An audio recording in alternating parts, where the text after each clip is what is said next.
Well, good afternoon. Happy Friday, April 22nd. Mark Milam here, your mortgage professional with Highland Mortgage, coming to you with this week's interest rate summary and market update. Boy, another not so great week in the mortgage market. We're finishing out the week in a little worse territory than we started the week, and what makes this particularly vexing and frustrating for people that do what I do for a living, for real estate agents, for potential home buyers, is that there really isn't a lot of data to support another poor week for mortgage-backed securities. We didn't see any new reports come out this week that should have driven us into worse territory, yet we find ourselves on Friday worse than where we started on Monday.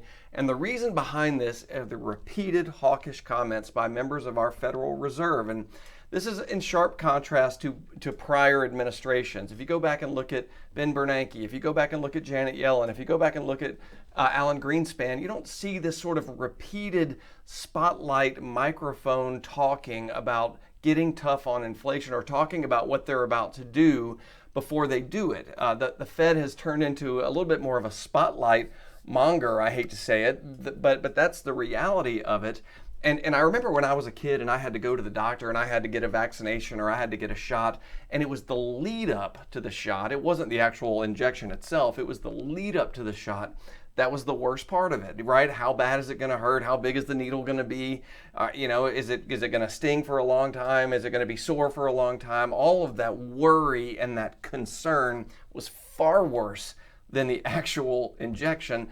And that's kind of where we are right now as a country as it pertains to the Federal Reserve. Let me show you what I'm talking about. So these are mortgage-backed securities. We all know as the value of these securities decline, the associated interest rate goes up. Red days are bad days. Green days are good days. You've heard me talk about that in the past. But let me show you what I'm talking about here. So if we go back here to around April 5th, April 4th, April 5th, one of the Fed members, Lael Brainard, who's typically known as a dove, makes some strong comments about reducing the Fed's balance sheet, essentially dumping more supply on a market that the last thing it needs is more supply. And this article talks about she certainly lit up the market. Let me fast forward over here and let's go look at April 5th. Boom. That's what happened after the comments from Lael Brainard. This had nothing to do with any data that came out. This is simply markets readjusting because Lael Brainard made some comments. That's April the 5th. Let's take another look at the Fed's, one of the Fed members, James Bullard, who talks about, for the first time, brings up the idea that maybe a half-point Fed funds rate hike in May is too little, and maybe we need to keep a 75 basis point rate hike on the table as inflation is far too high. First time we really heard this idea on April the 19th. Well, what happened on April the 19th then? We can go here and look. Another sell-off in mortgage-backed securities. No data behind this. Could we have sustained this rally and improved in pricing? Probably so, had it not been for these comments by Bullard.